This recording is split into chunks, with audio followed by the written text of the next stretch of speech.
Hello, everybody. Welcome back to Running the Bases. I'm Michael Garaffa, joined by Ryan Blank and Nick Nath. And I can't believe that we're here. I really can't. Some of you might remember us as those dudes that did Blaze radio show for 4 strong years. And here we are, still rolling. We're chugging along. I'll tell you, we are back. It's been, I want to say, 3.5 months since we've done a show. It's been a long time. But I'm happy to see you guys. How's everyone been? Yeah, Ryan, you go first. He forgot. Okay. He forgot the order of operations. Whoever. No. I just want to make sure I'm not cutting anybody off. That's all I care about. But, life's been hectic. Applying for jobs, which is no fun. Nobody wants me as a play-by-play guy, which I can't win them all. But, just trying to get through the last semester, graduating in under 2 months, which I can't really get over the fact of. But, hey, we're living life, trying to enjoy every last minute of college because it's coming up quick. I felt that. Yeah, no facts. Kind of what Ryan was saying. I can't believe I can't believe we're about to graduate. I don't know, to think that we started up as a show, as like a radio show, that like not a podcast even, like 3 years ago now, which is crazy. It's almost been 4. Yeah, no fact. Oh yeah, I guess 4 years. Wow, it's crazy. But wow, actually, well, 3 years like a show, I'd say. But now we're back again. But no, yeah, I've been good. Everything's been good. It's just I missed you guys. Missed talking some baseball, so I'm excited to get back at it. And yeah, let's do this then. Well, I will say, as someone who has now officially graduated from college, it is one of the most weird feelings to wake up one morning and know that you don't have school ever again. And then after a few months, you'll forget about it and be so happy you didn't ever have to go back to school. I will say I've also missed talking baseball because I've realized that I'm not knowing as much as I did when we were in school. Part of that is also because with my job, I've been super busy and not been able to pay attention. You're acting like you knew something in the first place. Hey, when I tell you, to give you an idea of where I'm at right now, I had a conversation with myself before the show and said, "Oh, you've run out of friends to talk to, so you're not talking to yourself in the mirror." You know me; I talk to myself all the time. That's just how I roll. I was like, I genuinely, the happy one. Oh, not biased Mets. It's shocking. No, that one's just that one's just always there. So. I was thinking to myself, I was like, I have a faint memory. I think that Walker Buehler's out for the year, but I don't remember. Yes. The only reason I was thinking of this is because I remembered us, in one of our past prediction shows, the iconic one where I said, I don't think Walker Buehler's ready to win a Cy Young Award. And I was like, wait a minute, isn't he hurt? And I didn't remember. I simply forgot. So here we are. But I'm glad to be able to remember stuff a little bit with you guys because, the combining of thoughts helps. But really being on the road, I've had no time to pay attention to baseball stuff. I mean, it's pretty much wake up, do my job, and I'm there all day. So baseball's been kind of on the back burner. I'm paying enough attention, but not nearly as much as I had been. But I'm excited for the season to start Thursday, which is why we have to do this annual show, which is the predicting the 2023 now MLB season. We've done this now this is our 4th time predicting the season. To give you an idea, when we first started this back in 2020, we only predicted 14 things. 2021, we predicted over 120 things. And then last year, we predicted over 130 things. Why did we? So what is wrong with us? I don't know. No. So this year, you actually, because this year we took a nice step back and we're predicting less than 100 because it was your idea. It was. I made the spreadsheet, but to be fair, you guys went along with it. That's all I do. Exactly. At least that's exactly. You guys filled it out, so we did it. Life is we did it. I mean, some of those predictions we didn't. The funniest part of all of it is that at the end of the day, we only got out of the 130 things, we only got one person to get over 30 correct last year, and that was Ryan. So we've been really bad with these predictions. We went from 2020 out of 14. The most was 7. That was Marco. Shout out to Marco. Shout out, Marco. In 2021, only the winner got 26, and that was Nick. And then last year, the winner was Ryan. So actually, out of the original 4, I'm the only one who's never won a regular season predictions show, if you can believe that. I did win the free agent predictions last year. We didn't. Trust me, it's not a shocker that you haven't won a predictions thing. Trust me. I won a free agent predictions show, just not regular season. Yeah, but we didn't. Nakash and I didn't fill anything out last year. No, you did. It was bad. You did. It was horrific. We only got. No, we did. I'm talking about 2021 to 2. Like last year. This past year we didn't do it, which was sad. Yeah, this past year we didn't do it, which was very sad. It was our first year we haven't done it in a while, but it's a commitment to make those predictions, I'll tell you. Yeah, especially if you want to make those predictions. I think we all will have time for after we're all out of school. Well, yeah, correct. Which we just weren't. And just life was crazy.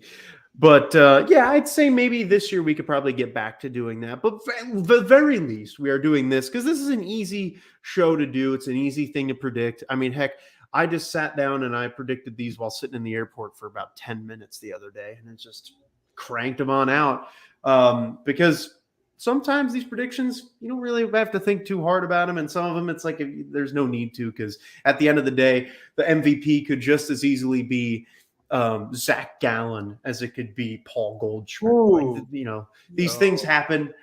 People win crazy MVP awards. I don't even remember who won it in the National League last year. Paul Goldschmidt.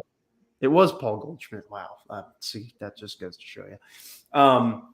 So anything can happen, but these predictions are awesome. And as we always do, we're going to start off with our divisional winners, and we start off in the National League East. Now, the National League East this year is going to be wild. I can tell you right now, the National League East, it's obviously I would agree in terms of talent-wise. I do have another division pick, though, that I think is going to be the most competitive, which we will get to soon.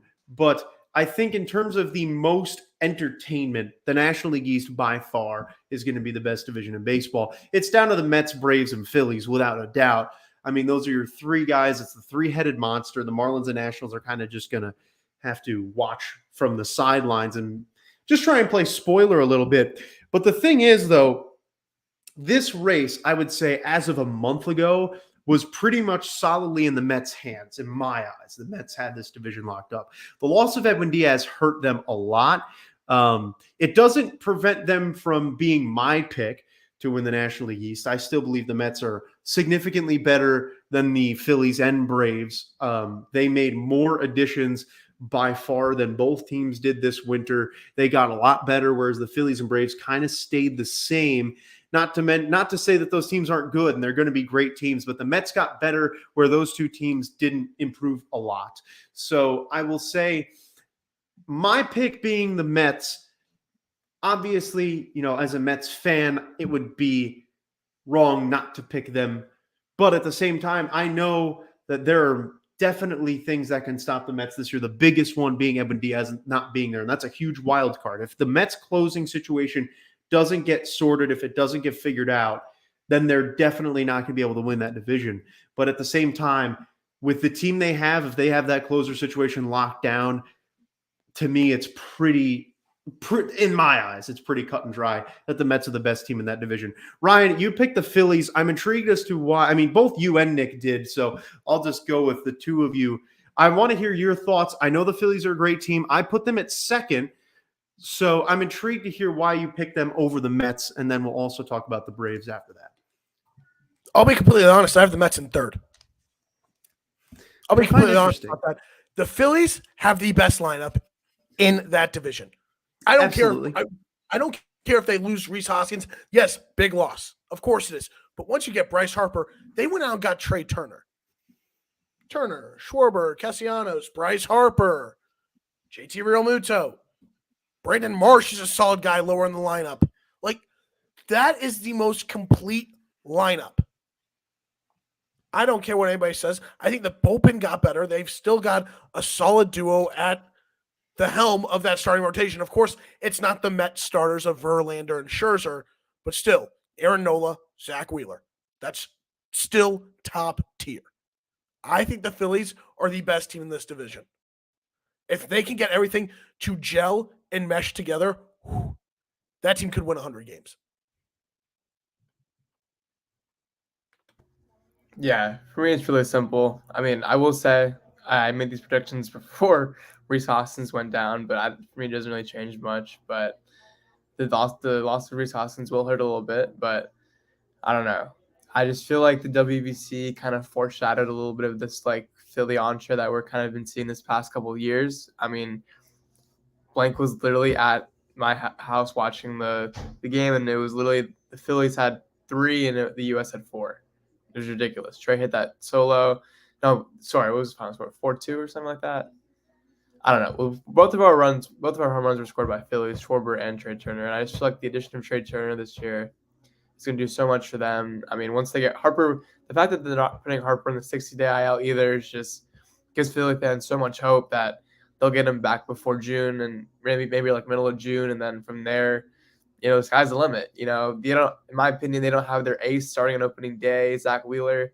They have Aaron Nola instead, that's a great 1-2 punch right there. And I don't know. To me, they're probably just the most complete team in the division. Obviously, the Diaz loss is kind of like what helps me like say that, just because the Mets bullpen now just takes a massive loss. But the Mets are still right there, in my opinion. I think I have. Do I have second or do I have third? Oh no, I do have the Mets third, but they're right there with the Braves for me. But I feel like just once the Phillies get Harper back, I think they'll not run away with the division, but they'll get a steadily like 5-game lead within like August and September. See, my thing with the National League East is that I said it already, but with Diaz, the Mets were, in my eyes, solid favorites. But without it, makes it that it's going to be whatever team gets hot and stays hot the longest is going to win the division. In my opinion, it's going to be the team, whoever builds maybe a 4 or 5-game lead at some point is going to walk away with it. Because quite honestly, at the end of the day, the Phillies, Braves, and Mets are all very suited to win this division. They're all very suited to win the World Series this year. And all 3 of them are powerhouses. It's going to be a very tense division and a very high energy division all season long. But I think in my eyes, watching what the Phillies did last year, yes, it was amazing. But at the same time, like I said, the Mets got so much more better than them. That's just why I picked them. Now, what intrigued me, go ahead. How did the Mets get better than the Phillies got better? Okay, make the case for Verlander. Verlander, Senga, Quintana, David Robertson. Please, cry me a river about Jose Quintana, who's going to miss the first month of the season. 3, actually. Oh, I'm sorry. 3 months. Cry me a river about Jose freaking Quintana. Yeah. No, that does not make them better. That's a pretty lame name. I didn't say they got. I didn't say. Cool. Make the argument with Verlander, but you also lost DeGrom. I'm saying the Mets improved more than the Phillies improved. That's all I'm saying. The Mets improved more than the Phillies improved. Trey Turner. One player doesn't mean that they improved more than 4. List of guys. Tell me your list, please. David Robertson, Jose Quintana, Kodai Senga, Justin Verlander. Jose Quintana. Okay, fine. He's Quintana out of this, please. He's still going to be someone that they get at the deadline, but nonetheless, Verlander, Kodai Senga, David Robertson. We don't know about Brooks Raley is also going to be great. We don't know about Senga yet. We don't know about Senga yet, but he also could be incredible. This is true. Okay, so if you want to 4 guys on, but we know Trey Turner is going to be amazing. If you want to stick that's true, but so is Justin Verlander. Quintana train. Let's go through this. That's balance then. Ryan's frozen. Up there he is. Let's go through this. Mm-hmm. Am I back? Am I good? Yes, you are. You're alive. Hey, man. So, Phillies, Gregory Soto, Jose Oh. Alvarado, Sir Anthony Dominguez. Oh, and that's right, Trey Turner. Gregory Soto will be Their bullpen got so much better when that was their weak link. They only added Gregory Soto. That's it. The only thing that held them back was their bullpen. The only thing that held them back was their bullpen. I understand that. But that's two guys to the Mets' 3 plus Brooks Raley, who's also a very good pitcher. Oh, and aren't you guys? Is Brett Beatty starting for you guys or no? He is not. No, he's in the minors. Oh, we actually have all 3. You guys have no prospects starting? No, none of them. All 3 of them starting the year in AAA, which was very surprising to me a little bit. Don't forget the Mets also signed Omar Narvaez as well. He's going to be our starting catcher and could provide a little bit of a bat at the end of the day. JT Real Muto. I'm not. Oh, obviously JT Real Muto's better. I'm just saying in terms of additions. I would actually like to go position by position and see who's better where. All right, that's fine. Ooh, let's do it.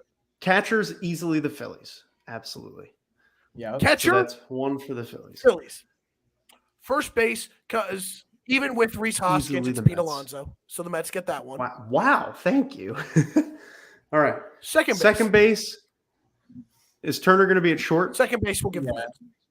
Okay, yeah. Jeff McNeil's easily. So it's 2-1 Mets. Shortstop. I personally would take Francisco Lindor over Trey Turner. Personally. This is where the show ends. Stop it. This is where the show ends. No. Personally. What are we doing? However, here comes majority rules. No. It's not Mets bias. I think Francisco Lindor is going to have a phenomenal season this year. Trey Turner's winning MVP this year. That's it's Trey Turner. The MVP. I'm taking Trey Turner every day of the week and twice on Sundays. Fine. I will concede. Trey Turner. Every day of the week, twice on Sundays, I am taking Trey Turner over Frankie Lindor. And that's nothing against Frankie Lindor. I am just he's the second best shortstop in baseball. On Trey Turner. So 2-2. Please tell me you don't have Lindor at 1.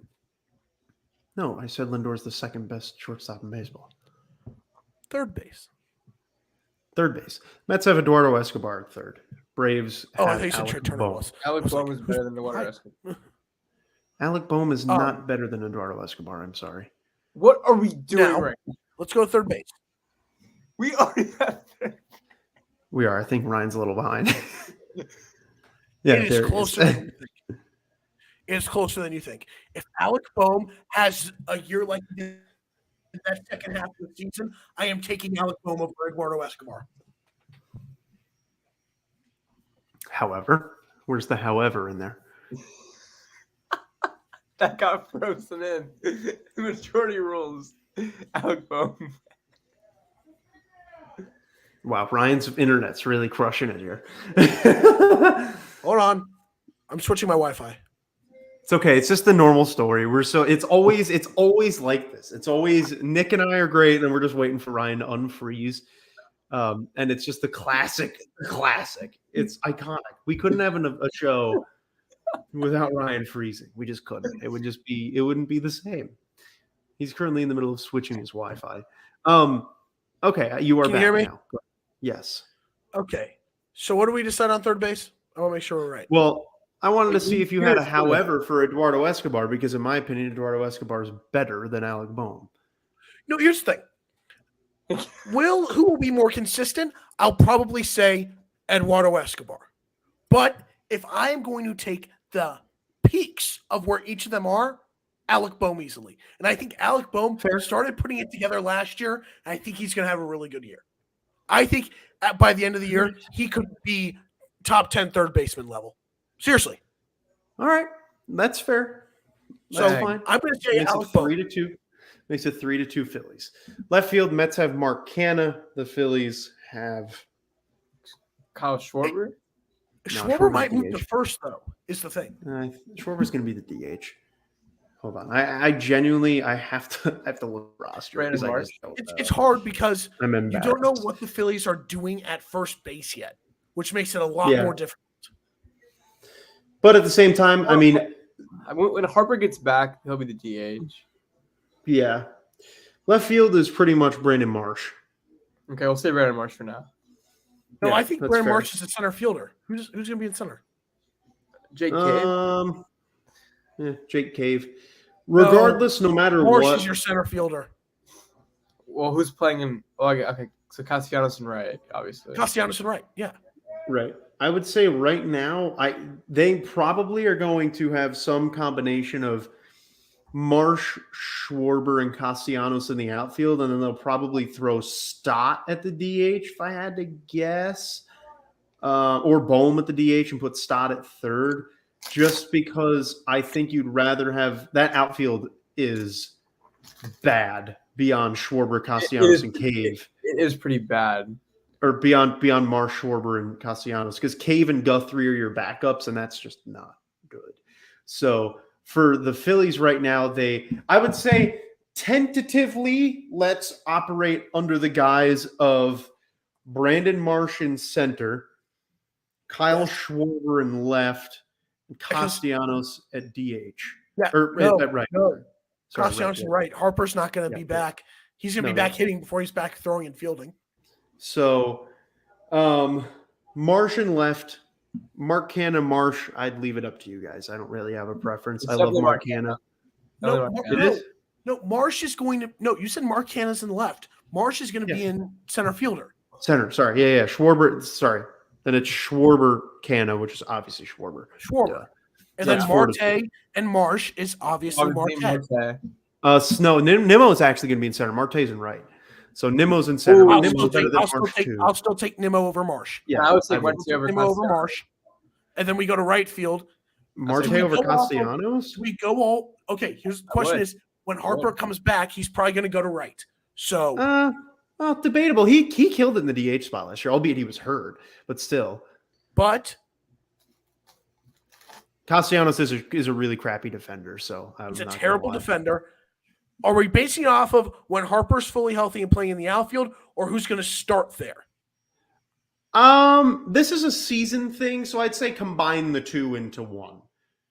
This is for a look. We're trying to see who's going to be the better team this year. So you kind of have to factor the two in there.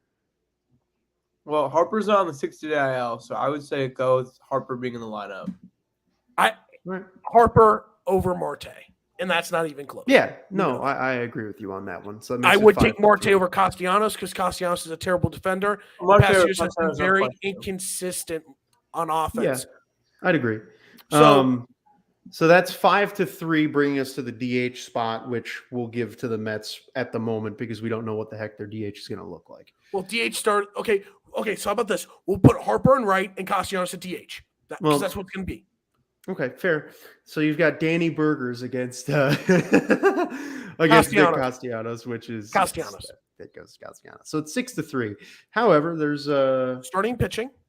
Okay. So the Phillies technically have already clinched it at this point at 6-5, regardless, because you've got bullpen and starting. I'll give the Mets starting pitching. You can't take away from Verlander. Honestly, in my eyes, the Mets have both starting pitching and relief pitching, which puts them at 6-5. Losing Edwin Diaz is kind of big. And you know that. But the Mets bullpen is still. I mean, dude, the Mets have Ottavino. Better. It's not as bad as people think, but I'm still going to lean towards the Mets despite losing Diaz. If they had Diaz, it's hands down. Oh, easy. But I'm still going to lean towards the Mets on that. No, we got to rely on guys like freaking Andrew Velasquez, Matt Strom, Craig Kimbrell, Jose Kimbrell, dude. It's not good. Bad bullpen for the Phillies. It's I've got great. Taijuan Walker, though. Didn't forget about that. Yeah, he'll be in the starting rotation. He was killing it for Team Mexico in the World Baseball Classic, I'll tell you. He's good. I think he's good. Oh, he's a great pitcher. I'm sad the Mets lost him. He would have been really good. Wheeler, bro. Like, he's a former Met pitcher that's going to be a great on the Philly. I wouldn't say he'll get to Wheeler status, but I can see that, yes. I still think I think they have a really good rotation. That's just me. I did not know they had their rotation's great. Their rotation got so much Mets better with the addition of better. Taijuan Walker. Oh yeah, of course it is. But the Mets have the best rotation in baseball. That's no one's gonna top that. So Yankee fans will disagree with you. Yankees are gonna finish in fourth, so they can figure that out themselves. Actually, I have them in third. Yeah, the Yankees are bad, and they're gonna be bad. They're not gonna make the playoffs this year. What? Sorry. Dude, their team got worse this winter. They are bad. Summon Kayla now. Go ahead. I know she's at your house. I know she's at your house. She's definitely there. Go ahead. I'll say it to her face. The Yankees are not Get going to make Kayla, the playoffs. Because that is a terrible take, Michael. Right. I don't know what's worse, that one or Arenado not being the best third baseman in baseball. No, I'm sorry. The Yankees. Have you looked at the Yankees roster lately? Have you? It's embarrassing. They have the future AL Rookie of the Year. They added to that rotation. Not this year. Hold on, she's coming. Their rotation right now is Garrett Cole and Nestor Cortez. That's it. I need a drink after that. Their rotation's bad. Kyle Higashioka and Jose Trevino at catcher, which is also bad. Rizzo at first. Trevino's a great defensive catcher. She's here. Kayla, Hi, first Kayla. off, it's great to see you. It's great to see you both. Welcome to the show. The only reason you're here is because I just made the bold statement that the Yankees are not going to make the playoffs this year because they are bad. So, hi. That is an interesting take. I'm not going to say it's completely wrong because there's always a chance. That's also true. But I also think that there is a chance that the Blue Jays continue to do what they are doing, which is slightly underperforming. Facts. Oh, I agree with that. I have the Blue Jays in I have them in second. Who do you have winning? The Orioles. Okay. No. I don't hate that. I think the Orioles are in the playoffs. I think Dude. I hate it. lock of the year, I have two. Orioles to make the playoffs, over in Stanton home runs. He's going to play. He's over-under. playing in the field. He's going to play. He's going to hit better, too. He's also not Giancarlo Stanton anymore, which is a shame. Should I keep reading off this awful lineup for the Yankees while we're at it? Because this lineup's just not good. Aaron Hicks is probably their third best option to start in the outfield, and that's embarrassing. Gleyber Torres still is a spot. Josh Donaldson's going to be their starting third baseman. The Yankees are not good. I'd like to. If they do it correctly, Aaron Hicks doesn't start opening day. Of course not, but they're the Yankees. He's going to be probably batting seventh. They might play Cabrera. If they're smart, they'll play Cabrera. But at the same time, it's just like I played. Ironically enough, I'm basing a lot of this off of my game I played in MLB The Show yesterday, in which the Yankees lineup is terrible. It's just bad. It's just a bad lineup. It's just simply a bad lineup. I don't know what to tell you. They're just not. Your logic they're not there. has gotten worse. Your logic has gotten worse. You really said Lindor was better than Trey Turner. For a second, I took it back. I took it back. I did Your take it logic back. has gotten worse, Michael. I took it back. Relax. Hey, I told you, I have not been paying enough attention to baseball the last couple of months. It's slowing me down. It's been Monster Jam, Monster Jam, Monster Jam. Correct. It has to be. It's my job. If So the I've got. Yankees do their lineup correctly, they lead off in DH LeMahieu. Then you've got your Judge, Rizzo, Stanton, 2, 3, 4. Stanton in the outfield. And then probably Gleyber 5, Donaldson 6, Cabrera 7, Trevino 8, Volpe 9. That's just If they do it right. It's not a good lineup. It's actually That's pretty. That's solid lineup. That's a good lineup. Actually, quite the solid lineup. That's a good lineup, Michael. I don't know. I mean, 2, 3, 4, maybe 5 is pretty good. It's just after that, you start falling off. DJ LeMahieu, subpar. He's subpar. He's washed. Subpar. He's washed. I'm gonna tell you, he's washed. That's the same as Jeff McNeil. How are you going to say he's washed? No, Jeff They're McNeil. both batting 320. How's he washed? Washed. Michael, I didn't know Also, it was possible watch out for for the your kids logic to be bottom of the worse. lineup. They're coming. Yeah. That they are coming eventually. This has I don't been doubt my that. time. Anthony Volpe's destined to be the next Derek Jeter. There's like 1,000 videos out there about it. He's winning Rookie of the Year. That's the actual lock of the year. And That is a lock. I will see you all, honestly, whenever. You just let me know. All right. See you, Kayla. Always. That's been Kayla O'Sullivan rooting for the Yankees, defending the Yankees. I don't know what your logic is on the Yankees, but the Orioles, not good, I dude. cannot see them winning that division. I'm just feeling a magical season from the Orioles, honestly. The issue is they did not do enough pitching wise. If they would have had a couple more pitchers, okay. I could have seen it. But they didn't do enough pitching wise. Every team in that division fell off in the offseason. None of those teams got better. There was a team that did add Carlos Rodon. He's hurt. Doesn't matter. He's got for like 2 weeks. I know that, but still makes a difference. It's 2 starts at the end of the day. So, those 2 games make a difference. He's not out for months on end like Jacob deGrom was. That's correct. He's also washed. I'm talking about another dude that's washed. I can't Jacob wait. DeGrom. You think he's washed? I cannot wait for you to eat those words. You think he's washed? DeGrom is washed just because he left the Mets. Oh. No, I mean, That's a bad take. As great as he Terrible is, I also am fully anticipating him. We got way off topic here. Let's get We back. did. However, I mean, we did just kind of tackle the AL East a little bit, but I do want to pop back to the NL East and just talk about, well, we kind of hit on the Braves a little bit. I personally think the Braves are going to finish in 3rd. They're going to make the playoffs, in my opinion. I just don't see them doing that much. My problem with the Braves is that we're kind of relying on an Austin Riley like masterclass of a season. Matt Olson's good. Acuna had a good year. Yeah, that's what I'm saying. Acuna's coming off the injuries, bro. Like he's gonna be good this year. He's gonna be better than he was last year, but I don't know. It's too much to ask for Acuna, Riley, and Olson's pretty inconsistent for me. They did just get better at catcher too. They did. That was a big Murphy one. dude. Another. But also, in my eyes, Sean Murphy's Eddie also. Rosario's going to be healthy too. See, like these names don't excite me. I agree. Eddie Rosario should excite you after what he did in the playoffs. That was one playoff run. It was 2 years ago. He wasn't great last year. He was hurt a lot. He also couldn't see, right? Like he had the eye thing. That's true.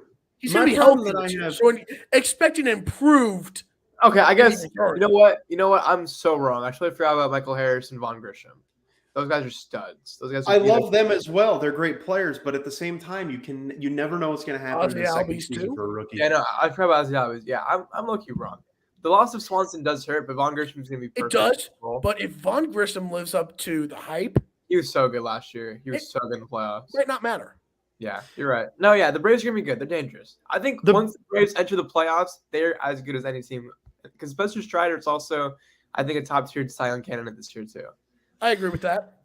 See, my current thing with the Braves is that they have, like you said, they have the potential to be a dangerous team. They have the potential to win the most games in the National League, but they also have the potential to fall off a lot this year too, because you have Max Fried, who's great. He's going to be great. Yes. But the bullpen has a lot of guys who had great seasons last year and really out of the ordinary good seasons.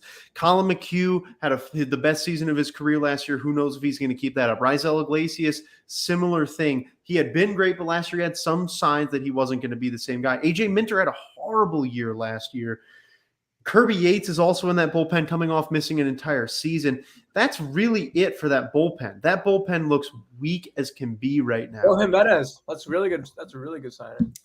That was definitely a big signing for them. Joe Jimenez is going to be really good, but at the same time, these are guys that could also very easily not have great seasons. They're not guys that have proven themselves every year. Catcher position, same problem. Travis d'Arnaud has been great the last couple of seasons, but what if he doesn't continue Sean that? Murphy. He has not had the best major league career. That's what I'm saying. I thought that signing was low-key overrated. I thought it was I think Sean Murphy is very overrated. He's a good defensive catcher. I agree, but I think for what they did, I don't know. Just in my eyes, Sean Murphy. In my eyes, Travis d'Arnaud is their starting catcher. I think Sean Murphy's. Sean d'Arnaud is like a worse Kyle Raleigh to me. Yeah, I completely agree with that. Now, Matt Olson, I think, is going to be great. Ozzy Albies is going to be great if he can stay healthy. You've got Orlando Arcia, probably their starting shortstop, and Austin Riley's great. Infield's solid, as we all know. The outfield's where things get interesting because you've got Acuna out there. He's a superstar. Michael Harris Jr. Michael Harris II coming into his second season. We all know about the sophomore slump. It happens. Things happen. You never know what's going to happen. Yes, Christian, we covered Volpe, and I said how the Yankees are overrated. And then you've got left Eddie Rosario, and you never know what's going to happen with him. You've also got Marcell Ozuna at the DH, and who knows where Marcell Ozuna is going to be next year. That's fair. I mean, fair.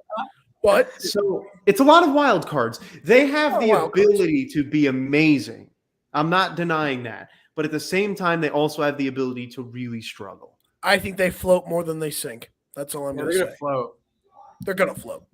I agree with you on that, but I think they're going to stay in third. That's just my thought. I think I'm unfortunately projecting a bad season from Michael Harris II. I think he's going to kind of come back down to earth for a season. You know why I think he's going to have a bad season? Sure, Chris. Christian, yeah, that's my best friend over there, being a smart ass as usual. Yeah. So hear me out. Do you know why I think he's gonna have a down year? Why? And not have a really good year? I think Starling Marte is going to show his age a little bit. Interesting. I mean, he did hit 350 in spring training. It is spring training, so who cares? But take Marcell Ozuna's spring training performance like all of your takes with a grain of salt. Oh, I know. I'm talking about Starling Marte because that's what you just said. Yes, I'm saying take his spring training performance like your takes with a grain of salt. Oh, okay, because you said Marcell Ozuna, and I was like, Jesus. Confused me. I was like, what are we talking about? Starling Marte. Sorry, Marcell Ozuna got on the brain for a sec. That's okay. It's fine. So that's the East. The East, as we know, is going to be a crazy division, and I think we can all agree on that. And it's going to be fun to watch. Now, the NL Central, we all agreed that the Cardinals are going to be the number one team in that division, and I think I was kind of surprised that one of us didn't pick the Brewers because no way that lineup is weak. Exactly. I thought maybe one of us would. Brewers stink. I agree with that. But their pitching rotation is great and is going to carry them. The only thing that's going to keep them afloat is Corbin Burns. Yes. I think they're going to finish in second in the division. So does Ryan. Nick, you have the Cubs above them. I want to hear your thoughts. That would not shock me. Whatsoever. Yes. Nick, I'd like to hear your reasoning for that. Cubs, they had this weird offseason. To me, obviously, the past 2 years. It started when they got Stroman for me. We were all like, that kind of came out of nowhere. We thought Stroman was going to go just more of a contender. What their game plan. Right. I thought they crushed this offseason, man. Obviously, you got a guy like Swanson. He's your centerpiece now for the next however many years he's extended for. Mm-hmm. Cody Bellinger. I said whoever got him, they would obviously be obviously selling low. He's just due for a 260, 28 homer, 80 RBI type of year. He's out of LA. He's out of his head. He's a change of scenery type of guy, I think, and I think he's a real X factor for them. I need to pull up their roster real quick. Who else did they get? They got Tyon, but he's very up and down. Kyle Hendricks is not the same guy. I'm worried about their pitching. I like how they just locked up Nico Horner for a couple of years, but they're literally the opposite of the Brewers for me. They have amazing, subpar pitching, but the lineup's pretty kind of not stellar, but it's way better than the Brewers. I wouldn't even say it's a subpar lineup, a subpar pitching. I just don't have high hopes for it. It is. I think it's subpar. My problem, mid. It's mid. Yeah, that's true. Mid. I think I made a bold prediction on Twitter that I think Dansby Swanson's going to fall off a lot in Chicago. I think Swanson's that guy now. I don't know why I think he's going to prove that he is the guy. But I love the Trey Mancini signing. That's right. I forgot they got Trey Mancini. They made a couple of those. They signed Hosmer too. I just don't see it all coming together. I don't either. Not yet. Call me crazy. I don't think David Ross is the answer in manager. He was just a temporary solution. I don't think he was ever meant to be the guy to keep them there in the playoffs. I think he was just a guy to train and mentor some of those young guys, which is why he's there. But I think at the end of the day, the Cubs are just not. I mean, we all know they're not going to make the playoffs. No, But I do think the Brewers are going to have a better season just because of that pitching staff. That pitching staff is hard to deny. Yeah, fully healthy. I agree. Would it shock me if the Cubs overtook them? No, the pitching, I cannot. A lot has to go right for the Cubs to play like how I predicted it. Yes. Yeah. Exactly. But here's the thing. You know what they say? Hit for show, pitch for dough. Yeah. And that favors the Brewers. Yeah, it does. Hey, pitching wins ball games. Everyone knows that. And the Brewers will probably finish over 500 and then. Honestly, my bold prediction of the year is that the Brewers are so bad the trade deadline that Corbin Burns out of there. Wow. No. See, I don't think that's going to happen. I could see that. I could. My issue is he is very upset with the organization, which makes it very plausible. I don't see it happening this year.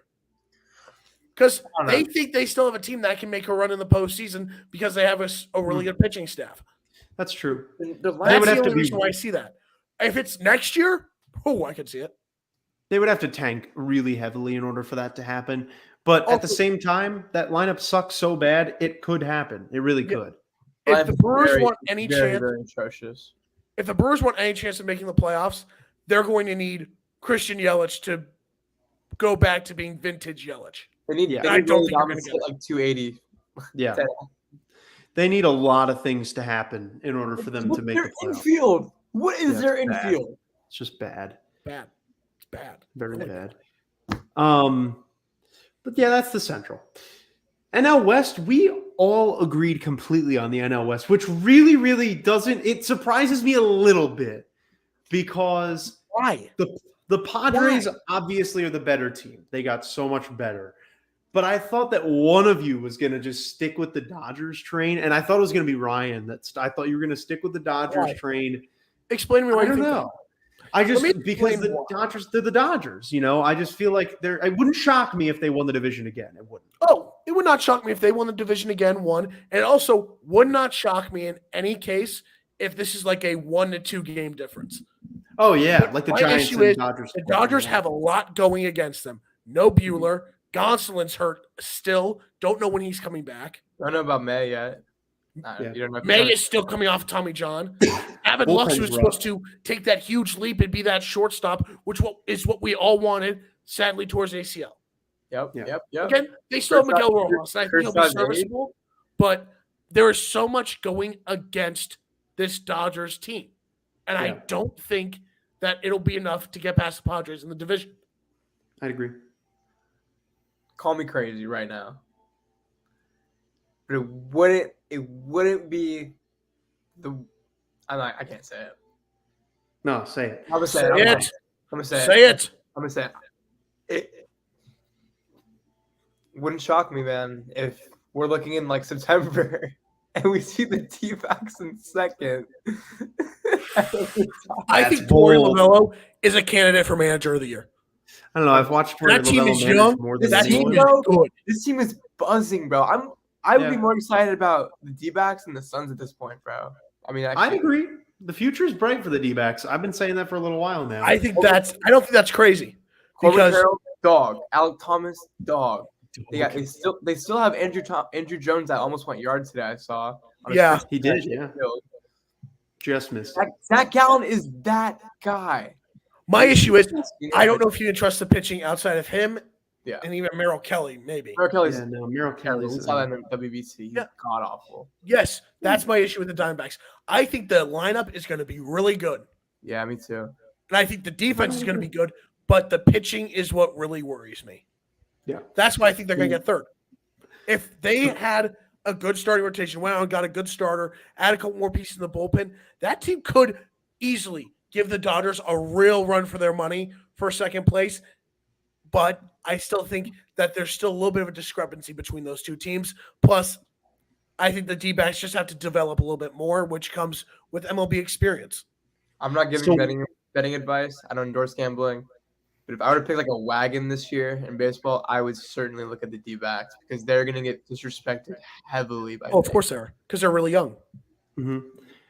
So what do you guys think is more likely? And I think this is a really interesting topic. Is it more likely that the Dodgers miss the playoffs or the D-backs make the playoffs? Which is more likely? D-backs make the playoffs. 100%. Dodgers are not missing the playoffs. Dodgers are not missing the playoffs. I don't care who they've lost. Still got Urias. Still got Freddie Freeman and Mookie Betts.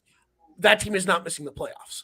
If the D-backs make the playoffs, the Dodgers ain't making the playoffs. I mean, you're probably right, though. Because you've got the Mets and Braves and Phillies over there in the East who are probably all three going to make the playoffs. Again, depends. There could be one team that just gets destroyed by the division. Oh, yeah. Of course. Yeah. I think one of those teams does. Don't know which one. Possible.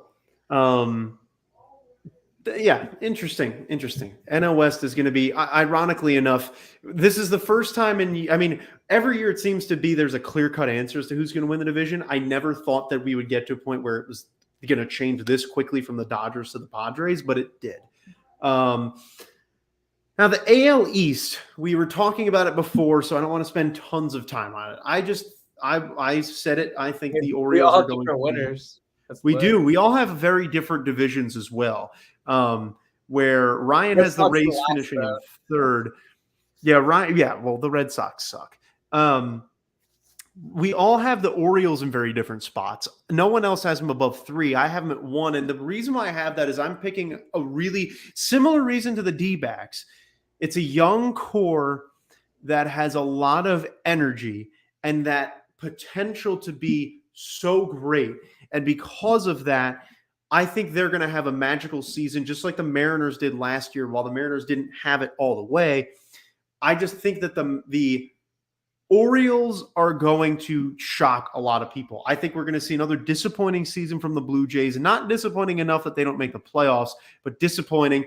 I've already said my piece about the Yankees, and I don't think the Rays are going to do it this year.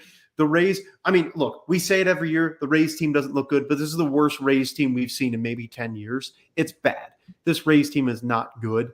So I don't think this year will be a year that they make the playoffs. Yes, Randy Arozarena is Randy Arozarena, but maybe he even gets traded halfway through the season just to get on a good team because they're the Rays. So who knows? That's my take on the AL East. That's all. I said my piece about the Orioles. I don't think they have enough pitching-wise. And we just said it. Hit for show, pitch for dough. I don't think the bullpen is that good. I don't think the starting rotation is that good. That's why I think they are a year or two out. If they would have went out, added some pitching, it's like what my issue with the Cardinals and why they're not really a World Series contender. They don't have the pitching. And I don't think the Orioles have the pitching to really contend with the top dogs in this division. Do I think they're going to be a good team and could be in the fight for a playoff spot? Yes. I don't think they get it. I think they fall short because their pitching isn't there.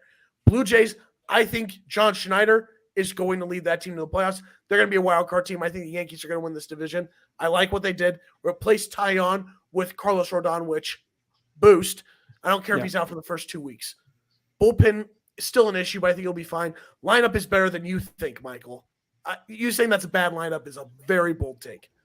So I think that this Yankees team, I think they're going to win the division. I think the Blue Jays are going to be in a close second. Rays are the Rays. They're not that good. This is a bad lineup, but yet they somehow find ways to win. Yeah. Yeah, for me, it's one of the more interesting divisions in baseball. You guys kind of touched on it. The Red Sox are bad. They're not going to be doing anything this year. The Rays, I think, like you said, Michael, I agree with you that they're not a playoff caliber team to me. This lineup is beyond. We talked about bad lineups, but this is one of the worst I've seen in a long time. Pitching's very good. Obviously, McClanahan, Glass now. You know what you're getting there, but aside of those two, it's pretty bad. And then in terms of the top 3 dogs, it's gonna be a dogfight. I don't think any team really runs away with this division quite handedly. I think for me, it's between the Orioles and the Yankees for that second spot. I favor the Yankees just because of the experience, just because that lineup's been there. The pitching's gotten a lot better. But I don't know. Michael could be on to something. This Orioles team is different. I think Adley Rutschman is that guy. I think Adley Rutschman will be the top catcher in the league by next year, honestly. I think he's better than JT Realmuto already this year, honestly, going into it. But not better as of right now, but I think he will be at the end of next year. But I don't know. I think Cedric Mullins is that guy also. The Orioles are really, really exciting and a really cool spot. The pitching is just where I don't know. I think they're a third place caliber pitching team. That's probably what's holding them back as of right now. But if they can add a few arms to the deadline, that can be scary. Corbin Burns to the Orioles. Whew, imagine that. Oh my God! Imagine! Wow, that would be wild. In terms of my overall winner, I'd just say I think the Blue Jays this is their year. They're the most complete team I've seen in a while. The lineup's there, the bullpen's there. Obviously, I think Vladdy's winning the MVP this year. This is his year. And overall, I think spoiler alert, this is my World Series team. I think they're just gonna not run away with the division, but this is their year. Hey, I love the Blue Jays. I'd be happy to see them finally have that success because they have been trying for a very long time. Now we get to the AL Central, which is your division for the two of you. And this is, I talked about it before, I hinted at it. In my opinion, the AL Central is going to be the most competitive up in the air division in all of baseball. Because all 5 of these teams are good, none of them are great, and none of them are bad. I would not be shocked if the Royals win this division. I would not be shocked if the White Sox win this division. Any team could realistically win this division. And yes, no, I said that. Every single team in this division has a chance. The Royals lineup is great. They have some young talent in there that could do big things. While I don't think it's going to happen, it would be the most surprising. Anything can happen. From your lips to God's ears that the Royals win this division. I agree, but who the heck knows? It's genuinely anybody's game. Now, my official prediction, I have the Twins winning it with the Guardians in second, then the Tigers third, White Sox 4, and the Royals 5. But the Twins, to me, the only reason why I picked the Twins over the Guardians, the re-signing of Carlos Correa, in my opinion, was big for them. And they've just got some pieces. They've got pieces that can be really good, and they've got pieces that can win them ball games. And I just think that I wouldn't be shocked if when this season is over, that the AL Central, not a singular team has over 90 wins, and not a singular team has under 75 wins. Or under 70 wins. I think it's going to be all within a 20-game stretch of each other, and I think it's going to be really competitive, which would just be good for baseball. The reason why I also have the Twins in this division is very simple. I haven't done it, never have, and I don't know why I'm doing it. This year, I think it's the year for Byron Buxton to get it all together health-wise. I think he's going to play 130-plus games for once. And I think that's going to be the difference. If he's able to do that and be Byron Buxton, that team is going to soar. Also, starting rotation isn't bad. Kenta Maeda, Sonny Gray, got Pablo Lopez. Of course, you traded Luis Arias, which makes it tough. You lost Luis Arias, which batting champ. But I still think that this team could win the division. I think they will. Just because outside of Jimenez and Ramirez, where's the offense for the Guardians?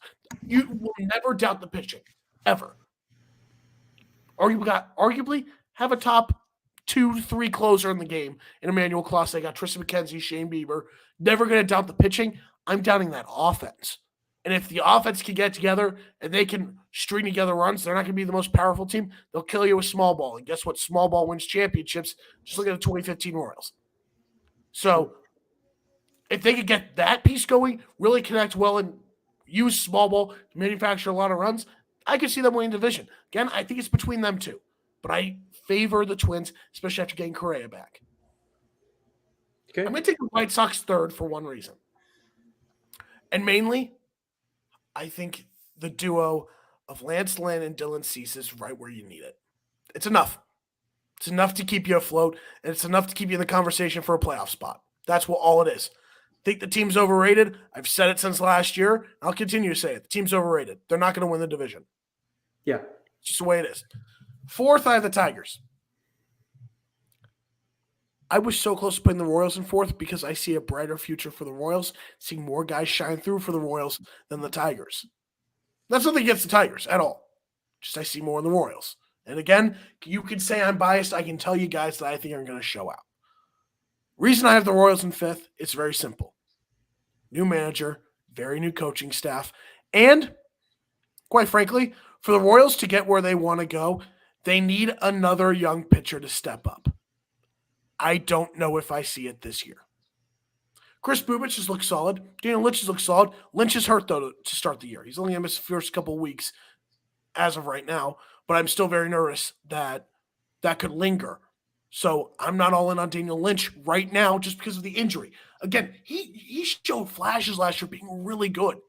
Chris Bubich has done the same thing, but I don't know if I see them yet making that jump to like Brady Singer did last year. Brady Singer is the ace of this rotation. People are like, oh, then why isn't he starting opening day? The reason he's not starting opening day is simple.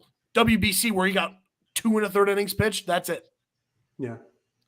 You start Greinke. Greinke was also solid last year. A 3.3 ERA, I'll take any day of the week. Jordan Lyles is also going to be in the rotation. It's a career 5.4 ERA. Don't know why the Royals signed him. I wasn't happy with the signing, unless he's just an innings eater for a year. But no, they gave him 2 years, 19 for some stupid reason. I love the Royals lineup when it's fully healthy. Drew Waters is out for an undetermined amount of time, which sucks because last year when he came up, he proved why he was a former number 1 prospect in the Braves organization. He was great for the Royals in center field. You still love Sally. You love Melendez, who's probably going to play a lot of right field. Eduardo Olivares showed a lot of pop. Bobby Witt is going to take another step up. It's still criminal that he was not an AL Rookie of the Year finalist. Top 3 in nearly every single category. Absolute joke. But we're past that. I think Bobby Witt is going to have 40-plus stolen bases. I think he's going to hit 20-plus homers. He's going to have 20-plus doubles. Bobby Witt is going to take that step towards superstardom. Second base is very interesting for the Royals because it's either Nicky Lopez or Michael Massey. I like them both. I think Michael Massey's really good. I say you put Nicky Lopez at third, trade Hunter Dozier, which I've been saying for a while, for whatever you can get him for because he's very inconsistent, or put him at DH instead of Framber Reyes. But I think the Royals are going to take a step forward. I think they're going to get 70-plus wins. I do. But I don't think they're there yet. And I think it's going to take a year like this to get where they want to go with Matt Quatrero, their new manager, who I love. I love the hire. But you can't expect a ton year one. That's another reason why I have the Tigers above the Royals. Well, there was our annual Ryan Blank Royals 5-minute breakdown. Says someone who gave us 10 minutes about how the Mets are better than anybody else, so watch it. It's okay. I love you anyway. All right, Nick, go ahead. The AL Central. Woo! You could literally play roulette and have better luck guessing who's going to win this division, I think. I agree. Because this is going to be some not rough. If you really love baseball, you will watch this division. I'll just put it at that, honestly. May not be the best, may not be the most exciting, but there are some really underrated and good ball players. I think on this division, on these teams in this division that are underappreciated. I think it's gonna be a really good battle. I think, call me crazy, but literally, I think each team outside of maybe the Royals has an outside chance of maybe win this division. It's nothing against the Royals. I just think they're, like you said, they're just a year or two behind everybody else, in my opinion. Yep, go ahead. Go right ahead. May I ask one thing? Yes. Do you think the Tigers' ceiling is higher than the Royals? Right. This season, yes, I do. Why? I just think again, bias, of course. I think fully healthy. If you were to compare our two teams, I would take ours in a heartbeat. I'd take your pitching staff any day of the week, outside of Singer. But our lineup too, at its full potential, I think. If Torque can bat 260 with 20 home runs, I completely forgot about Spencer Torkelson. I think it's actually what's going to be fun to watch is the development of the Tigers and Royals lineups. Also, Mhm. I'm going to say it now. At the end of the season, Vinny Pasquantino will be a top 10 first baseman. That'd be awesome. I think he's going to go crazy. I think Torque's going to be a huge year this year too. I think Torque going back to AAA is going to turn it around for him. I have high hopes for Torque too. He's our starting first baseman. Like he looks so much better after showing up from AAA. His exit kilos look so much better. I think Riley Green's that guy for us too. I really do think he's a premier center fielder. But I'll go in order. I think the Guardians are winning this division. In my opinion, the most complete team. Yeah, Bieber, Plesac, McKenzie, Clase to close it down. The lineup to me, you saw what they did earlier today. They extended Jimenez for like 6 more years. Ahmed Rosario, Steven Kwan was an absolute dog last year. Jose Ramirez. They signed Josh Bell. The lineup's good. The lineup's kind of deep now. It was kind of like one of the few question marks last year. I think it's very, very solid. I think the Guardians are a very, very good team. I think, if anything, they're the most playoff-ready, playoff caliber team in this division by far. I think they could easily upset a team like Seattle, a team like Toronto. Especially, if they match up with the Yankees, I would maybe take the Guardians over the Yankees in the playoff series right now. Well, luckily for you, the Yankees weren't there, so. Well, that's the different story. And then, obviously, this is kind of biased. Every time we do these predictions, I just put the Tigers high just so that I can say I predicted it, honestly. But Ryan and I were talking about earlier. I really do think our ceiling is as good as not any teams, but this division isn't that good. So I feel like our ceiling to be where I think it is, and to get second is not that crazy to me to say, just because of how bad this division is. It's just really the injuries, man. Most of these teams would be really good if they stayed healthy throughout the course of the season. That's just not how it works, obviously. Yeah. Think about it. If the White Sox are fully healthy, they're right there.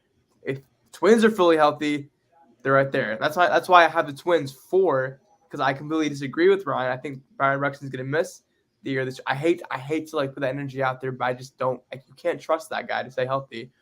And Correa too, bro. He made $100 million less based off his physical. How are we going to be sure it can be anything like he was before? You know what I'm saying? I don't know. I don't trust the Twins. I don't trust that pitching. Honestly, Pablo Lopez is a fraudulent pitcher. He's a solid 2 or 3. Sonny Gray's the premier guy in that starting rotation. Sonny Gray was good when we were in middle school, dude. Yes. He was solid for them last year. That's a better pitching staff than people think. I don't know. It's sus. It's very rare. I still like Kenta Maeda. I know a lot of people don't. I like Kenta Maeda a lot. I think it's 3 overrated pitchers, though. Joe Ryan's good. Ryan's good too. Stud. I don't think Sonny Gray's overrated because he gets much more hate than he gets recognition for. That's fair. But that's fair. The thing about the AL Central is that despite all the odds that I don't think a couple of these teams can't win the division, there's always a chance that any of these teams can win the division because it's just the way that the division is. Again, I don't know what I would do if you guys won the division, though. I don't know what I would do if the Tigers won the division. I don't even know what I would do if the Royals won the division. All I care about is seeing growth with the Royals as a fan. Man, I just want to see improvement, man. It's Mickey's last year. We have to do something. We have to. It's. You hope. You would think, man. You would hope. I think the potential for the Royals is sky high, but 2 things need to happen.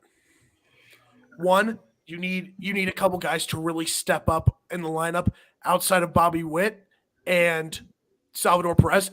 I already know one of them is going to be Vinny P. Who's the other one? It could be Michael Massey. I really like him. I think he's really good. Michael Massey's really good. Nicky Lopez. I love Nicky Lopez. You know that. I want him at third base. Why are you shaking your head? Nicky Lopez is an elite defender, and he's a solid contact hitter. It's great. He can't hit. Jeff McNeil. He sounds just like Jeff McNeil. He's not, though. He's like a Walmart version of Jeff McNeil, but he plays better defense. Nicky Lopez is an elite defender, and he hits like 260, 275 in the 9 spot. I'll take that any day of the week. I think, Nicky Lopez had a rough year last year. I think he's going to put it together. You saw what he did in the World Baseball Classic. In pool play, he hit 500. I wouldn't use WBC as a. I'm going to use it. Except for Trey Turner. Yeah, we're doing the same thing with Trey Turner. Why can't we use? What's the logic? Well, because Team Italy got knocked out really quickly. It's one thing if a team lasts the whole time and they're getting play. It's another if they only have like 10 at bats. Still, you hit 500 in pool play, you're doing something right. You can't say that's off luck. I'm not saying Nicky Lopez is going to hit 300 this season. What I'm saying is I could see him hitting 270, 280, and that's all I could. And I'd be thrilled with that. Good. And the other thing for the Royals to happen is one young pitcher really has to step up. And I don't know if I see it this year, but if those two things happen, potential sky high for the team. Yeah, honestly, for the Tigers too, if the pitching stays healthy, we'll be fine. But the pitching won't stay healthy, so we won't be fine. But if it does, we'll be fine. Yeah, well, because it's all three school being our 2 is so dangerous. He's so good. He could be. He could be great. All right, so the AL West is our last division here, and I'd have to say this division, I don't even need to talk much about it, and Ryan, I know you probably don't either. I think the only thing that I want to bring up is that Nick is the only one who put the Mariners over the Astros, and I'm intrigued as to why you did. I love it. I wish it would happen. I just think it's kind of the same thing with the Dodgers at this point. I think now it's a very similar situation where for the longest time it was always Dodgers, Astros, Dodgers, Astros. Now it's like the Mariners and the Padres took those kind of like scary leaps last year to where they could challenge both those teams this year, and I think it's going to happen. It's going to come to fruition. I think the Mariners just got better all around. I mean, Luis Castillo is going to enter his full season in Seattle. I think Jared Kelenich's due for a breakout year. I think he's looked really, really good. Obviously, spring training is a huge caveat, but he's due. It's his time. I think he's looked really good as of late. Julio Rodriguez is obviously a superstar in this league now. He's just that guy. The energy in Seattle is different. I think, a combination of Castillo and Ray is pretty deadly. Cal Raleigh is one of the most underrated players in baseball. Seattle was turned up last year. For a reason. Don't forget about Logan Gilbert. He's a very serviceable. Oh my God, Logan Gilbert is that. For that to be your 3 is so disgusting. So and Robbie Ray. Robbie Ray's your 2. That's what I'm saying. That's a good 1, 2, 3. Spoiler alert: Luis Castillo's my Cy Young pick. That's how high I am on him. I think I have him or Manoah finishing 1, 2. That's the Mariners are going to be really, really good this year. Astros losing Verlander, that's huge for me. Obviously, they have that phenom rookie that pitches just like him coming up, like Hunter Brown or something. He'll be really good. I don't know what his name is. Honestly, I forgot. I think you're right. Yeah, I think you're right. I don't remember his exact name, but yes, I do. Jordan Alvarez is that guy for me also on the Astros. I think he's having a top 5 MVP year. They still have Bregman out too. They still have the core. They did add Jose Abreu, who's an RBI machine. That's true. Jose Abreu is very, very good. People like 37. That's what I'm saying. That age could catch up to him this year. You don't know. Kyle Tucker is still very good.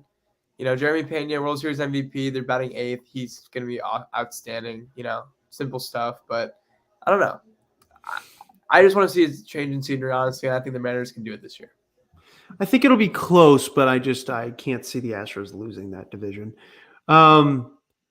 All right, that wraps up our divisional talk. We now have a couple of the other things here. We have some of the stats and such. These we obviously don't need to spend nearly as much time on because they're just kind of numbers. I will ask you to explain something if I feel the need. Best record in the NL, we all picked the Padres. That doesn't surprise me. That one, they should eat. AL best record was weird for me because all 3 divisions, there's really nobody that's in a division that's easy except for the Astros, but at the same time, the Mariners are going to be right there pulling them down. I'm kind of envisioning a scenario kind of similar to the 2021 NL West in the AL West this year, where you've got the Astros and Mariners are just kind of very high win teams and the rest of the teams are just gone. So that was my choice there. Nick picked the Blue Jays and Ryan picked the Astros. So those are our best records. Now, batting champion, Ryan, I need to ask you about this one because I picked Julio Rodriguez and Nick picked Steven Kwan, but Ryan picked Yordan Alvarez, and that surprises me a lot. I never would have picked him for that. And why is that, Michael? He's not to me, he's not a batting average guy. He's Well, that's just just I mean, he could hit 300 for sure, but I don't see him hitting. I just don't see it. I just don't see him. I don't see him being a batting champ. That's all. You know, I think we've realized something with Yordan Alvarez. Yes, Nick, you mentioned how he easily hits over 300, but Yordan Alvarez, yes, he's flashy with the power. That's what he's known for. But over his career, let's take a look. His career batting average is 296. Last year he hit 306. Yeah, is that batting title numbers? No. But also he wasn't healthy all year. Played through a couple injuries. I expect a healthy Yordan Alvarez, so that should shoot up a little bit. I think he's going to easily have over 100 RBIs. His OPS last year was 1.019.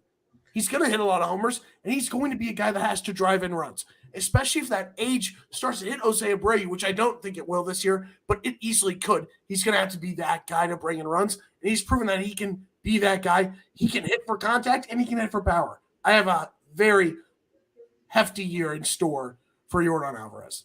I'd agree. That's interesting. Very interesting. Nick, I love your pick of Steven Kwan. Yes, sir. That's a very fun pick. Now, batting champ in the NL, Nick and I also went with Trey Turner. We both went with Trey Turner, I should say. Ryan went with Freddie Freeman. Not a bad pick there. Definitely a possibility.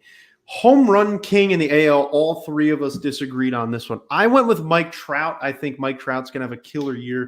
I wanted to pick Trout, but if I want Vladdy to win MVP, then I have to pick Vladdy. Yeah, then he does need to lead the league in home runs, which you did choose him to hit 48. And then Ryan is doubling down with Aaron Judge at 49.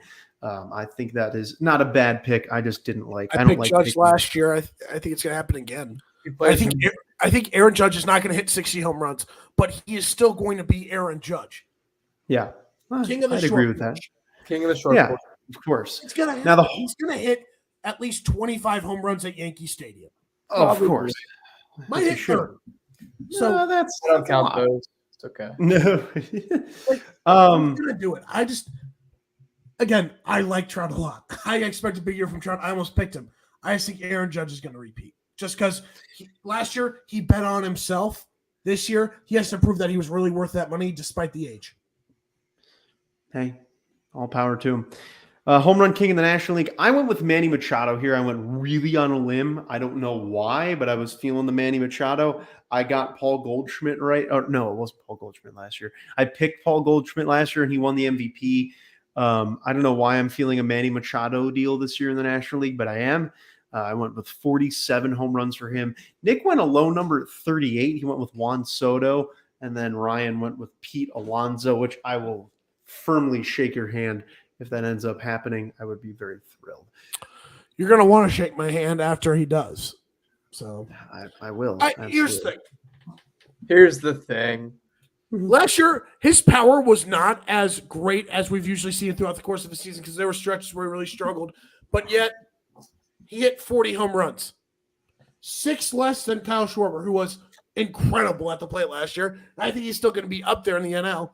I just think that the power of Pete Alonso is going to pull through after, I don't know, he just set the major league record for a rookie only 4 years ago. Fair. I'd love to see it. AL RBI leader, I gave to Mike Trout. Nick gave to Yordan Alvarez, and Ryan gave to Jose Abreu, picking a very big season for him. NL RBI leader. Wow. Go ahead. It's like death, taxes, and Jose Abreu driving in runs, at least against the Royals. Again, I almost picked Alvarez because I think there's a huge chance that Abreu's age gets to him. I just think there's one more year left in the tank before it actually goes. So that's fair. I do think he's going to have a solid guys year like Pena and Altuve when he comes back who get on base a lot. I think Abreu will be in a good position to where he can drive in runs just like Alvarez will be. Probably. Very possible. Now, National League RBI leaders, I went with Francisco Lindor. I think Lindor is going to have a great year this year. Possible even MVP season for Lindor, probably top 5. Nick went with Pete Alonso, which is not a bad pick. RBI Pete. And Ryan went with Manny Machado. So Ryan going off of my home run totals there. So Ryan also picking a big year for Machado. Love to see that. I didn't really pick it off that. I picked it off the fact that there's of course not. Where he's the king in San Diego, and he's just going to hit a lot of home runs, like you predicted, which helps my case. But I think that he does such a good job in clutch situations, whether it's a sac fly, an RBI double, he does it. So I think he's going to be he's consistently up there. I think this is the year where he surpassed everybody and finally gets to be that RBI leader. Now, wins in the pitcher side, no one really cares much about, but we still predict them anyway. Yeah, they don't matter. Luis Garcia was my pick. I picked him to get 17 wins. Nick picked 20 for Shane Bieber, and Ryan picked Dylan Cease at 18. I wanted to pick Bieber, but what's the fun in picking the same person? That's fair. National League pitcher, I picked Zach Wheeler. Nick picked Julio Urias, and so did Ryan. We all have the National League getting more than 20 wins, which has seemingly been the theme the last couple of years. The National Julio Urias is the king of the win because he gets so much run support. So was Zach Wheeler, though. Zach Wheeler's been winning a lot. He's insane. He's an insane pitcher, too. But he also just gets a ton of run support. That's very true. Now, the AL RBI leaders, you guys talked about your picks before for your Cy Young thoughts. And, Nick, you have Alek Manoah here. Ryan has Luis Castillo. I went with Framber Valdez. I got that. I don't know why, but I'm just picking a really good year from him.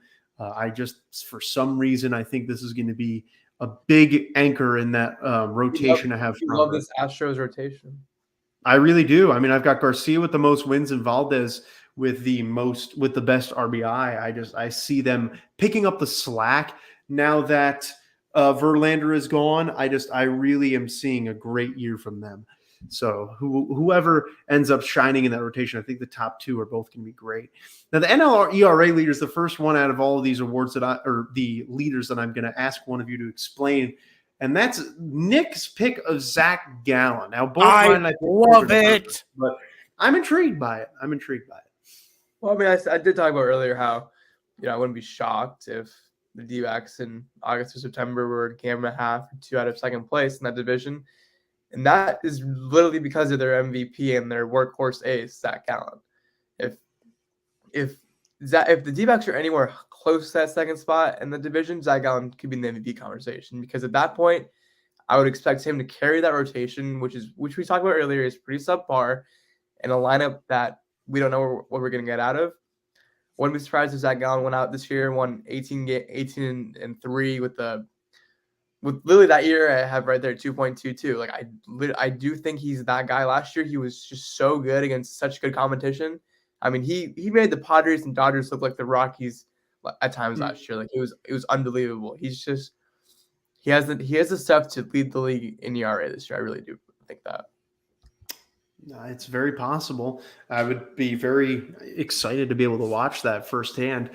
Now, the AL saves leader, I mean, it's kind of hard to pick anyone but Emmanuel Clase. The dude is immaculate. We all really love him. He's been one of our fan favorites here on the show. Now, the NL save leaders, Ryan and I picked Josh Hader. I'm intrigued, Nick, that you picked Devin Williams. That's another one that I'd like you to explain a little bit here. Because to me, I mean, it would have obviously been Edwin Diaz had he been healthy, but I'm intrigued that you opted not to go with Hader here. Yeah, I don't know. I mean, I'm not even totally sure about the Brewers' closing situation as of right now. But I would assume maybe since no more Hader, Devin Williams steps into that role at this point. I mean, he was a good setup man for Hader. But we've seen Williams close out games before. I think wouldn't be out the question for him to do that again. Obviously, the Brewers would need to win a lot of games for this to happen. I didn't really think about that part, honestly. But yeah, honestly, if anyone were to get it, I think Hader or Williams. I think those guys are the 2 best closers in the National League. Not closer, bullpen pitchers. Hader being the best closer, but I don't know. I just wanted this probably be a rough pick, but we'll see what happens. Yeah, it's okay. We'll find out. I think I think I can speak for Ryan in saying that it's like you said, a lot of it has to do with the amount of wins and with the Padres, with us both having him as having them as having the most wins. It's just kind of going to go hand in hand when you have a great closer like that they're going to save a lot of games. So that takes us to the strikeout leaders. Ryan and I picked Garrett Cole. Nick went with Luis Castillo. Both of you guys riding that Luis Castillo train this year. Now, the NL strikeout leader, I went with Corbin Burns, as did the two of you. So we are not shocked by that pick. All of us expecting a great year from him. I don't know why I have it set up this way, but for some reason I have the NL champion, AL champion, World Series winner after this. I really should move those two after the best records in the AL next year, but whatever. Now, I know you guys are going to hate my pick on this, and I know you guys are going to hate the fact that I have the Mets going all the way here. I understand. B-I-A-S. No, I get it. I get it. Bias. However, listen to me. Listen, I have a genuine reason. I have a genuine reason this year. Now, some of you may remember back in 2019, my prediction was that 2023 was going to be the year. Dude, that's what I get it. Have been saying today. That's what's crazy. Exactly. But for whatever reason, 2023 was going to be the year, and I understand the loss of Diaz hurts it a lot. If Evan Diaz was there, it would have been a lock in my eyes. I'm the only reason, and I say this genuinely, the only reason why I have the Mets winning the National League and winning the World Series this year is simply because that is a prediction I made 4 years ago, and it would just be awesome if that finally came true this year. No, I respect it. I'm just sticking with that. 4 years ago, Michael. Go ahead. I predict no. I can see you going deep with it. I see it. No, not appropriate. Not appropriate. But I did have a prediction 4 years ago. Oh God! 4 years ago that the Royals would be amongst one of the best in the AL Central with all the young guys coming up. That could be the case, but a lot has to happen for that. So, Michael, I smell bias all over this. It's not. It's just my prediction I made 4 years ago. Just sticking with it. That's all. And I admit that. That if it weren't for that prediction, they would not be my NL champion or World Series champion. I'm just straight up. Honestly, get that in writing. You picked a good year to do it, man. This is the best you guys have looked since we've been in college. Honestly, absolutely. I just don't think this is going to be the year. I think next year could be that once Diaz comes back. I just don't think that this year's going to happen without him. I don't think the Mets can win the World Series without it. Michael, yes. I agree with you 100% on that. They do need Diaz.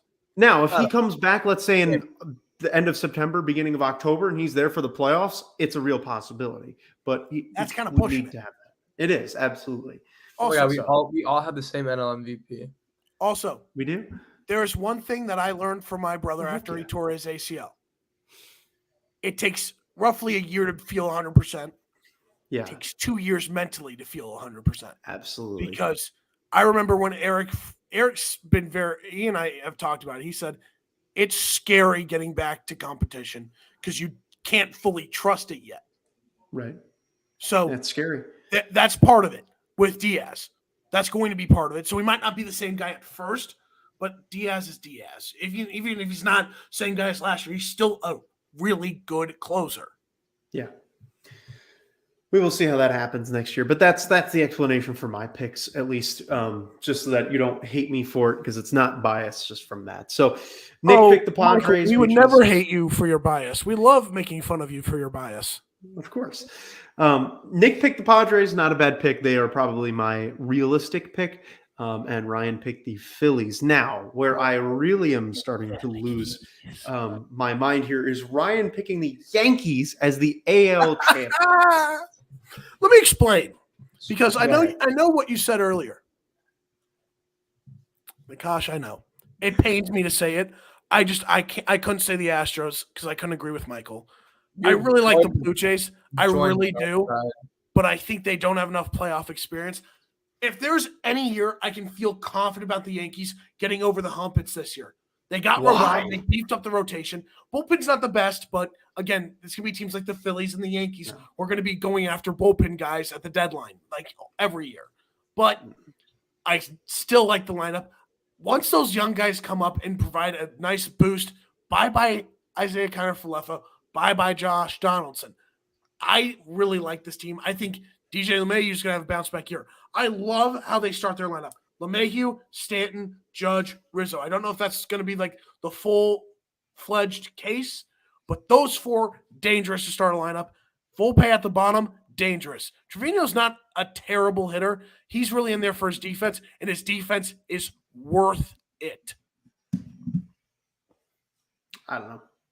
I just think you're crazy. Fair. It's fair. Yeah. The Yankees are really good. Again, I'm kind of doing it to be different from you guys, but would it shock me if the Yankees got over the hump this year? Absolutely not, because this is the most complete team I've seen from them in a while because they boosted that rotation, which is their number one priority with what they had to do in the offseason. They did that by getting Rodon. I say let the kids play this year. Let them step out the major leagues, get the rotation fully healthy for next year. And then I think next year that's going to be really their year, honestly. I think 25, 26. I see that. I agree with that, but I'm really buying into Volpe here. I bought it. I think Volpe is him. He is really. I'm waiting for Jason Dominguez. That's when I buy in on the Yankees. When Jason Dominguez is in that starting lineup is when they have finally reached that point. He could somehow crack it this year. I don't think he will, but he could. No. I think 24 at the earliest is when we'll see Jason Dominguez, which is why I think 2025, 2026. Get risky with it. Why not? They used to get frisky with it. Risky. Yeah, I understand that now. Well, frisky, that works too. Hey, get frisky too. Why not? Who cares? Get risky and frisky with it. Why not? Now, World Series winners, all three of us picked a National League team. I went with the Mets, like I said. Nick sticking with the Padres, like I said, would have been my pick if I didn't have that prediction. And Ryan went with the Phillies, which Trey Turner is him. Trey Turner is, in fact, 100% him. Hey, we all picked him to win the NL MVP. So, do you know what's sad about this podcast, guys? What? What's really sad? Our most consistent listener, Devin Ott, is not here. I know. I thought about that before. It is very sad. I'm sad. I'm sure he'll watch. He's probably sleeping. You have to keep in mind we did do this at 1 a.m. Eastern time, and I believe he is a Cardinals fan who probably lives in St. Louis, making it late for a guy who I think has children. So just based on the comments he's left. So he's probably asleep. He'll wake up in the morning and go, oh my goodness, the boys are back. I hope so. We love his comments. We love interacting with him during the show.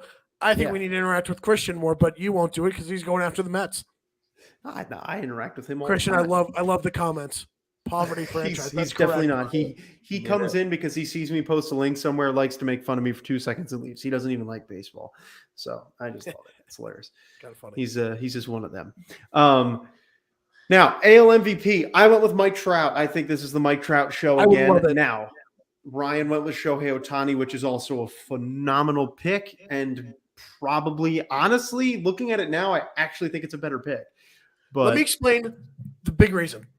If Luis Castillo is not the ERA leader in the AL, it's Shohei Ohtani. I don't know about that. Oh, I think offensively he's going to have a monster year as usual. I don't know. And now Nick went with he's Himothy. Of course, yeah, he is the him. He is him. Like at the end of the day, it is a Vladdy year. Oh, Canada.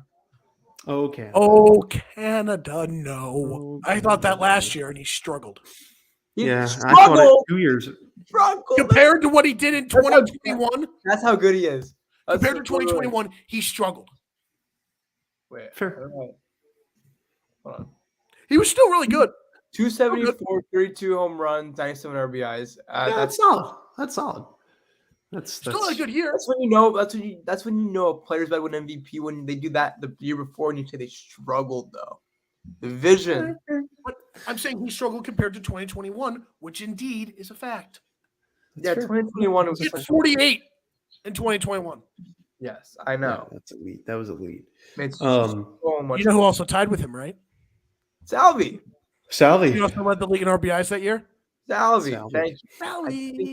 You know who also predicted Salvi to lead the league in home runs that year? Me. Which you're welcome. Like we're the reason why it happened. That's absurd that you did that, honestly. I did. It was a really, really bold pick, but it worked. Hey, remember when I correctly predicted Shohei Ohtani to win MVP? Remember you did? Yeah, that was a bold one back then. Yes, because nobody had really thought about it yet. I was like, Shohei. Yeah. Cash it. Trade turning batting average. Yeah, that was crazy. Nick had one of the craziest ones last year, picking the exact batting average with the correct number. And was that 2 years ago? 2 years ago. Yeah. Oh, that was 2 years ago. Full-fledged respect from me. Dude, we were killing it in our predictions that year. We had so many that were were just primes. Now we're washed. These are all these are all horrendous picks. None of these are gonna hit. You should fade all of these. Are gonna hit. Just fire us, honestly. We suck. We all just suck. How dare you say I'm washed? I didn't. This is my comeback tour. All right, you're back, baby. Let's go. Maybe not me. I will say. You were never good enough to be. I'll admit that I am washed, though. I am this season. No, you can't be washed if you were never good enough to be washed. You were just always below mid. No. All right, Cy Young. All right, Cy Young. I went with Framber Valdez. Sticking with it. I think it's going to be a good year for him. You guys both have said your Alek Manoah and Luis Castillo piece. Castillo, baby. Now, NL Cy Young. I went with Max Scherzer. I think this year's the year he gets it with the Mets. I feel like it would be wrong if he has a team that he plays on that he doesn't win the Cy Young for. I just feel like that would kind of just be bad for baseball. Now, Nick picking Sandy Alcantara, not a bad pick. And Ryan picking Corbin Burns, also not a bad pick. Why did I not pick Corbin Burns? I literally have him. Oh, I remember why. Because I just think that Max Scherzer is going to be right there in all those categories, but not lead in any of them. Hold on. And So shouldn't the leader win? I'm just curious. No, not necessarily. It's a lifetime achievement award. Hey, you're on a new team. You get the Cy Young. No, hell, I mean, Max could have a 2.15 ERA while Corbin Burns is a 2.10, and not lead the league in strikeouts, but win the Cy Young with more wins because he's on a better team. No, it happens. Wins don't just be laying your eggs in different baskets. Yeah, exactly. Just wins don't matter. Spreading my eggs. Wins don't matter. Around. No, I'm just trying to play devil's advocate with you, Michael, but then you had to bring up wins, which don't matter. Yeah, they don't. They don't matter. Man. They're useless. Now we have our last two awards here. AL Rookie of the Year, you guys went with Anthony Volpe. I went on the edge, went with Grayson Rodriguez of the Orioles. And this is why, one of the big reasons why I have the Orioles winning the division. I think Grayson Rodriguez is going to have a great year. I think he's going to come up and have electric stuff. And I think he's going to be the ace of that Orioles rotation and is going to really help them out to get a lot of extra wins this season. That's just my reasoning for that. Ryan, I know you're probably about to go off on the Anthony Volpe train. So if you are, then go ahead. If not, we'll move along. No, I've already said my piece on Volpe. I think he is the next guy. I think he is the next franchise elite cornerstone shortstop for the Yankees. He's that good. And again, Grayson Rodriguez, I don't know when he's going to come up, but I think he's going to be very good. I just don't know if he'll be insane from the start. No, we'll see. I'm buying in. National League Rookie of the Year. Nick and I both went with Jordan Walker. I think that was a very bold take for some people. But, I mean, watching what he did in spring training, the kid's really, really good. He's got a very bright future ahead of him. Ryan going with Corbin. I love the Corbin Carroll pick. I do. Corbin Carroll's great. Thank you. I think he's also going to have a phenomenal year. I could see Jordan Walker winning it. He's got so much pop. Yeah. To me, I compare it a lot. Fast, bro. Oh yeah, dude. He's arguably the fastest guy in baseball. He's got a 99 speed in MLB The Show. Do you know who else has a 99 speed in the show? Alberto Mondesi. He's not even on the Royals anymore. He got traded. He's a Red Sox. Yes, I remember that. And Jim Melendez. Bobby Witt. Wow, I did not know that. I might have to pick him up in my Diamond Dynasty team. Hey, Bobby Witt is going to have 40-plus stolen bases. I said earlier, and I still think it's going to happen. Is there another guy in the Orioles that could get 40-plus stolen bases? There's a few guys I can really see. Oh God! Let's see who stands out a lot. Nick. Call me crazy. If Drew Waters gets back quick enough, I could see it. All right. We can move on. Manager of the Year. I was gonna say Tom Schneider. It's Drew Waters. Drew Waters. What'd you say, Nick? What'd you say? Who's stealing 40 bases? You said Drew Waters. Yeah, who is that? Himothy. Another Himothy? Another Himothy. No, that's Bobby Witt. Yeah, That's Bobby what I Witt. said. That's what I said. Drew Waters. Drew Waters. All right, managers of the year. I went with Brandon Hyden, AL from the Orioles, because if they win the division, I mean, it only makes sense. It would be pretty obvious if the Orioles won the division that he would be the manager of the year, no question. Nick going with AJ Hinch, which is interesting to me because if we get second in the division.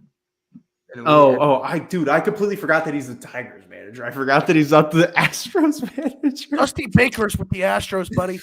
Oh, I'm so stupid. I told you year? I'm Remember that? out of it.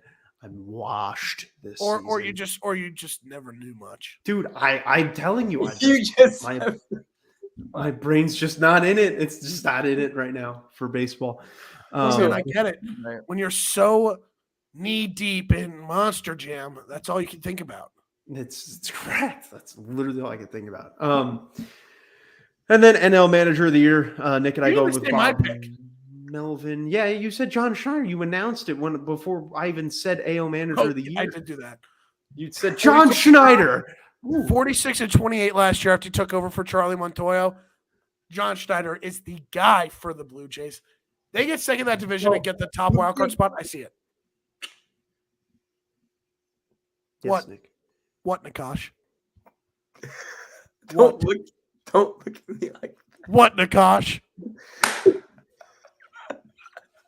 He said, "Don't look at me like that." Say it, Nakash. No, nothing. It's fine. No. No, I don't think we can move on until you say it. I don't know. We have the same logic, I guess. We both have 2 second place teams, like according to us, winning manager of the year. True that. So we're not crazy. Yours just makes no sense, Nick. Mine makes no sense, but I'm laying my eggs in different baskets. That's fine. Hey, Easter's right It's around a the common corner. theme tonight, isn't it? It is. Perfect. Let's move on. And then Ryan has Rob Thompson as the National League Manager of the Year, taking it You home. saw what he did last year with the Phillies. Why wouldn't he do it again? And they got Trey Turner, who we all said is going to win MVP. They win the division in that stacked division and they're probably going to get the 1 or 2 in the NL. It's his. I agree with that. I think he's going to come in second, though, if that happens, because I just think I'm going to change my pick, bro. I don't even. Torey Lovullo, bro. I almost picked Torey Lovullo. I almost picked him. It was between he and Thompson, and I went with Rob Thompson. I will allow it just because it means that we will have different picks. I bet. I will allow it. It's a rare allowance. Oh, so now you're upset because you stole Nakash's pick. Now you're making him switch. How dare you? I wrote it first. You also. I thought we just got off his. Honestly, I was just like, yeah, Bobby Melvin.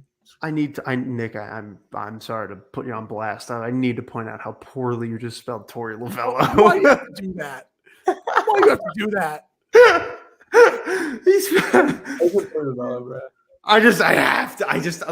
That's all. Why? Why put my guy on blast like that? His name is spelled very oddly. One R. That's crazy. There's one R and it's a U, not an E. You wrote an E in the last name.